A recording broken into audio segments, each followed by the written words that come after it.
Covington Catholic School has reopened, but the violent threats against the students have not stopped. In fact, the Covington Diocese received a suspicious package just tonight.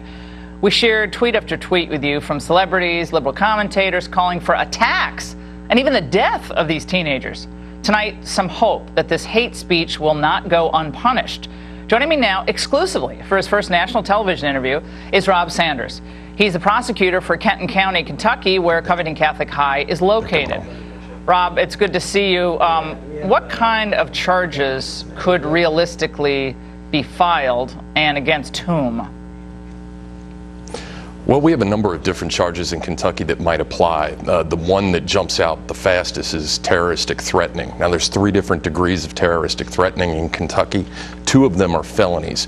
The most common one, I think, that might apply in this situation is terroristic threatening 2nd degree. That's any time that someone threatens death or violence against a educational institution in Kentucky or any student in the educational institution in connection with the school function.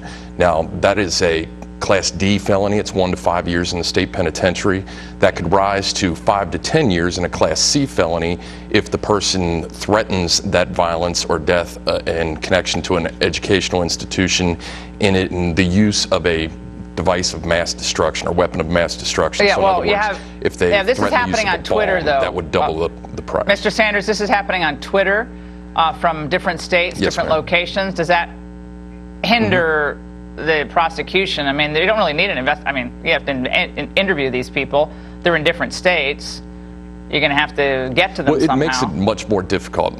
It makes it much more difficult, much more complicated. Number one, there's a number of misdemeanors that could apply in a lot of these cases, but we can't reach across state lines and extradite for misdemeanors, right, which means we would have to wait for the person to come back to Kentucky or make a stop in Kentucky before we could ever arrest them. But when it comes to the offenses that rise to the felony level, we can extradite. Now, it's not as easy as arresting a Twitter handle. We can't reach out and just arrest someone who half the time they're using a fake name, fake profile picture, that sort of thing. We have to go through a process of issuing subpoenas, search warrants, getting the information that goes with. It's already underway. I've had detectives in and out of my office all day today. We were starting with some comments, some threats that were made in state, because those are people that we don't even have to extradite, and we are moving on then to the ones that are out of state.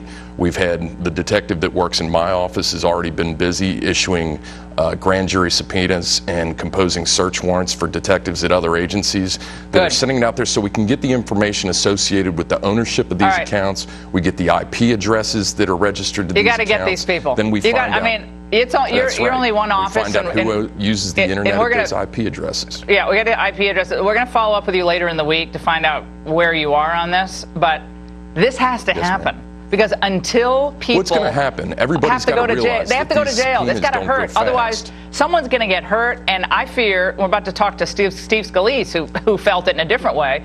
Someone's going to get hurt, or someone's going to get killed. Prosecutor, I really appreciate your joining us, and we'll have you back. I know it's a longer segment. You got a lot of people to talk to, so we appreciate it.